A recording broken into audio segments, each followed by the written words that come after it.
A lot has been said, and I think we are all on the same page with regard to the scarcity of water. The World Economic Forum is considering water security to be one of the top risks of the world we are currently in. And as my predecessor said, practically all sustainable development goals have a relationship to water. Now, improved technologies are likely to play an important role in mitigating water stress by raising efficiency of water use in industrial production and irrigation. Crop-resistant crops will, as well as climate-smart agriculture, will also have a positive impact. But technology alone, and I think this is a very important point, technology alone will not solve the water issue. If there is any chance to make the vision of sustainable development a reality, and that is that current generations should live a life that does not endanger the risk of future generations meeting their needs, or let's say in a more modern language, we should live in a way that does not diminish the choices of future generations. If that is standing a chance for real implementation, something must change with the affluent minority of today's world citizens. It has to do with production patterns, it has to do with consumption patterns, and it has to do with waste patterns. And this is why dedicating this workshop to the governance of water resources is a very timely decision for which I congratulate. I want to take up the water problems in a different way. More than 40 years ago, Horst Rittel and Melvin Vetter created the term wicked problem. Wicked problem for complex social, environmental problems, and they contrasted it with tame problems. Tame problems are clearly definable and can be solved with pre-existing modes of data research pathways, decision preparation, and decision making. The wicked problems are not wicked in the sense of being evil, but of being tricky, devious, messy, ambiguous, as they interact and evolve with the dynamic societal context. Wicked problems are characterized by societal complexity. Many people have been involved in the genesis of the problem, and many people will have to be part of the solution attempts. Now, people involved will have to be national government, will have to be first of all people affected, directly affected by the problem, national governments and agencies, multilateral institutions, and academia, plus the NGOs. And if we have a chance to make real progress that is sustainable, we have to create solution stakeholder teams. But then what makes the cooperation under such circumstances particularly difficult is the fact that different stakeholders subjectively define the problems in multiple ways.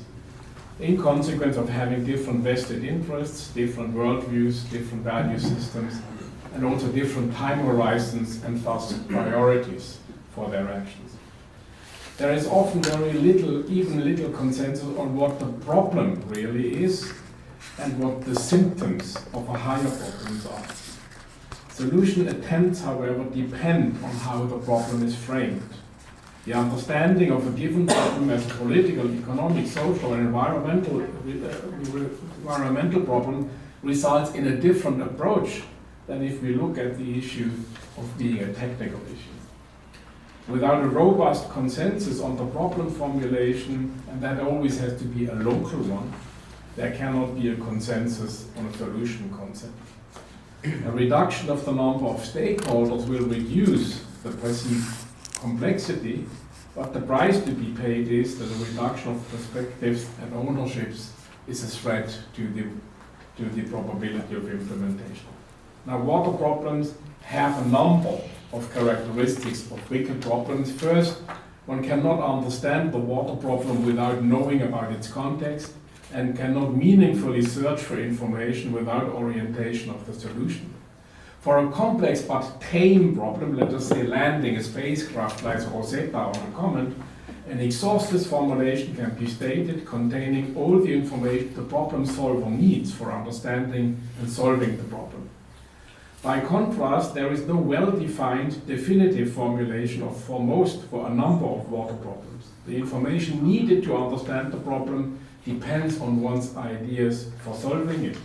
A technical view of the problem will result in a totally different course of action than a political or an economic or a social. One cannot search for information without having an idea of the solution concept. That is to say, in order to describe a wicked problem in sufficient detail, one has to develop an exhaustive inventory of all conceivable solutions ahead of time. Secondly, wicked problems do not have a stopping rule. We do not know when the solution is reached. The process of solving a wicked problem is identical with the process of understanding its nature. As there is no criteria for sufficient understanding, one can always do better from each stakeholder's perspective. Eventually, it is the amount of resources and the time that determines the end point, and it will have to be a good enough under the prevailing circumstances end point. Thirdly, wicked problems do not have a wrong or right solution, only a better or worse. As judgment of stakeholders with different values, with different interests, different expectations and needs, as well as with different cultural or socio-economic background, as they are likely to differ, and as no one has the final power to determine exactly which judgment is the correct one, solutions can only be more acceptable or less acceptable, and as has been said by you, is power constellations here make a big difference. Fourth point, every wicked problem is essentially unique. Due to the specificity of the context, there are so many factors in so many dynamic societal contexts that no two wicked problems are alike.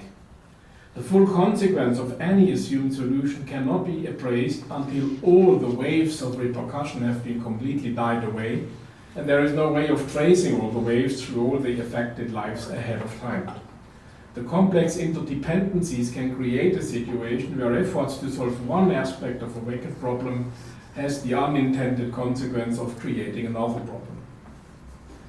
And the last point here, and maybe the most important one, is solution attempts to wicked problems are a matter of judgment, and the choice of explanation as well as the worldview of the observer determines the nature of the solution attempt. In a field of ill-defined problems and hence ill-definable solutions, the set of feasible plans of action becomes a matter of judgment. Judgments, as I said, are likely to differ between stakeholders, be it from high-income Western setting or from those from a predominantly agrarian society, be it from the powerful or powerless, the water haves or the water have-nots. Judgments are likely to differ also as a consequence of professional socialization. Economists, almost by definition, will see most problems in the world differently than ethnologists, psychologists, or engineers. All our knowledge is knowledge interpreted through the rucksack of our prior knowledge, of our past experience, and the accepted ideology in the professional silo where we live. The way we understand the world determines the portfolio of all our potential actions. Now, as I said, this makes also the analyst's worldview or its political judgment the strongest determining factor for explaining the discrepancy between the status that we wish to have and the status quo, and therefore the nature of the solution attempt. So what? Where do we go? What does that mean? As we have seen, there are no solutions in the sense of definitive and objective answers. Wicked problems, as Ritter and Weber say, can only be tamed, not solved. And the precondition for successful taming attempts are, as with all other problems, excellent professional expertise, as in this room, and appropriate resources. But for solution attempts in the case of wicked problems, more is necessary. It has to be a holistic thinking. Partial or linear thinking is not appropriate. The big picture has to be grasped, and all interrelationships between the full range of causal factors have to be understood. Interdisciplinary, interagency, and international collaboration is necessary. in order to ensure a full understanding of their complexity and interrelations, wicked problems have to be widely discussed with all relevant stakeholders, not only with the powerful or those who can determine whether they come to the table or not. Because behavioral changes are a key part of solutions, and as influencing human behavior can be very complex, a better understanding of behavioral change by policymakers is necessary. There are no quick fixes, so uncertainty must be tolerated and the need for a long-term focus must be accepted. Achieving short-term behavioral changes for the attainment of a long-term goal poses a substantial incentive problems. You have to sacrifice something today, or you have to pay something today for a solution that might be 15, 20 years away. All these sustainable development goals have this aspect of a wicked problem. You know, how can you ask the OECD countries to have less CO2 emissions with all the economic and social consequences if you have governments that are re-elected in 4 years, if you have companies that have to produce results in 1 year, if the financial markets have in nanoseconds on the one hand, and the return on investment is there in 25 years, maybe in terms of the Seychelles not being underwater. That's a tremendous education issue, a tremendous incentive issue.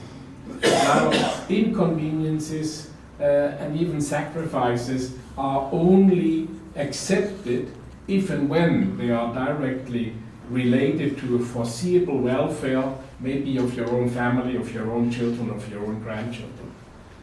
It is very difficult to motivate people and decision makers to give something away if and when the return on investment is far away. Now for this, to make a progress here, we do not only need a shared understanding of the problem and the characteristics, but in addition we need a commitment to shared values as needed in transcending short-term partisan interests. Only on a robust fundament of shared values and normative imperatives will the confidence in the integrity, ability and goodwill of unorthodox partners develop also under difficult circumstances. And only on a foundation of shared values will unavoidable failures or shortcomings be perceived as opportunities to learn, to improve and to continue. Mutual trust on the basis of shared values is eventually also needed for all stakeholders to accept a all things considered solution in which trade-offs in the areas of special interests are accepted for the mutually agreed higher purposes and the long time horizon. What I'm talking about is progress in the light of Karl Popper's philosophy that is small-scale, incremental, and continuously amended in the light of experience. This must be the context of the content of a profound multi-stakeholder dialogue if we talk about water issues like this. We have to bring together the whole value portfolio, we have to assemble all relevant worldviews, implicit presuppositions and methods of inquiry on the problem. We have to learn together, and on such a broad value basis, this has not been done before. Now, if we look at value-based dialogues that can build such a solid fundament of knowledge and experience, we do not have to start from scratch. Since the early 1990s, a number of initiatives have endeavored to define a moral common ground, the common denominator of the work for a collaborative ethos, and this is what we need here, is that individuals and institutions act according to the golden rule, which is in all religions, in all cultures, from time immemorial, and that they let their personal and professional lives be guided by global values such as nonviolence, reverence for life, solidarity, fairness, justice. Justice also in its intergenerational meaning, but also truthfulness, tolerance, sustainability, respect for human rights, and integrity.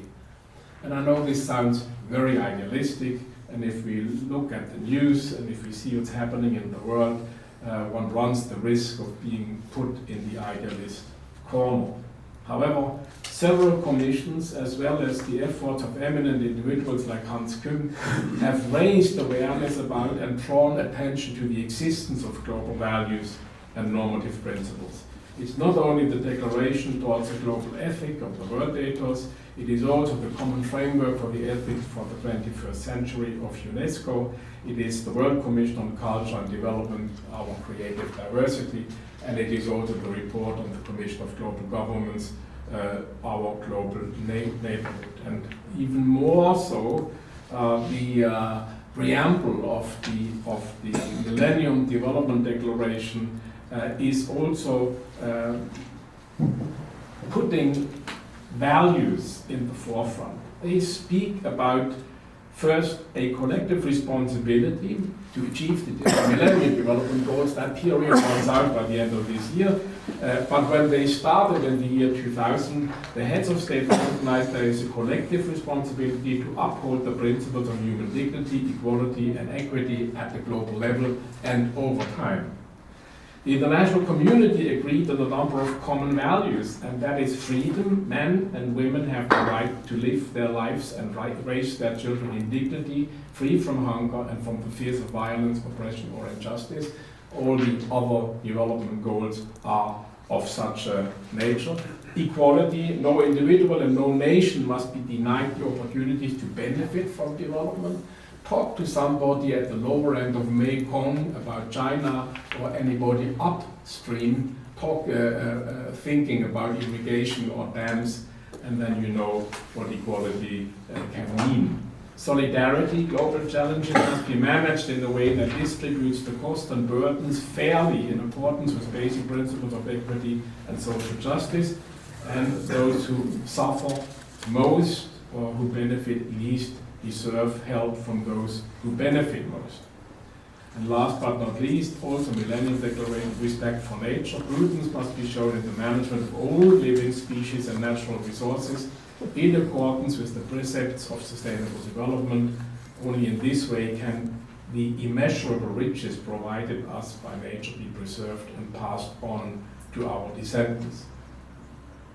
Now, if we talk about progress in attempts to solve the water crisis, wherever and in whatever form it affects people's life, we have to take such an approach. We have to bring stakeholders together and acknowledge common values and consider solution attempts that they are a shared but differentiated responsibility. As I have said, people all over the world are only willing to give up vested rights or to change a privileged status quo if it is for a well-understood higher purpose. However, the general affirmation, we are for freedom, we are for equity, we are for fairness, is not good enough. Because if you go into details, everybody seems to have a different definition of what exactly is justice in this given moment or with my status quo.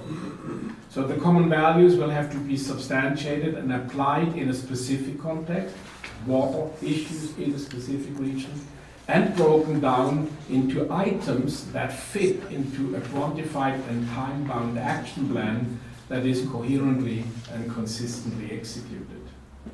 Even under the best circumstances, there are no quick solutions for wicked problems like the water crisis.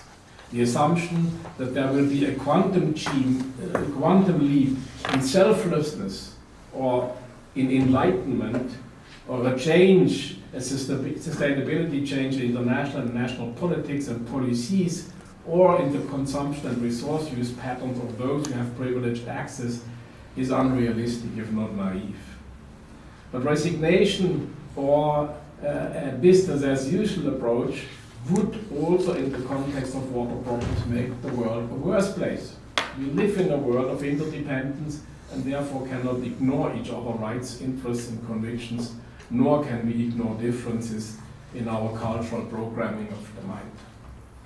Now, we can't change that, but we can talk about that. We can put these issues on the table. We can initiate a dialogue on common values, on mutually appreciated moral principles, on common problem definitions and contours of possible solution attempts, first nationally, then regionally, and eventually also globally. Such a dialogue could set the course for a better mutual understanding and thus raise the willingness for common action guided by enlightened self-interest. And something is also, a last point is important here. Change always emanates from enlightened minorities. It is triggered by intellectual and spiritual elites who are ready to take the risk of entering uncharted territory. The great values were always the concern of a small number. Being a small number is not a reason for resignation. On the contrary, as Margaret Mead reminded us, never doubt that a small group of thoughtful, committed citizens can change the world. Indeed, it's the only thing that ever has. This is such a small group of thoughtful, committed citizens. So let's go out and solve.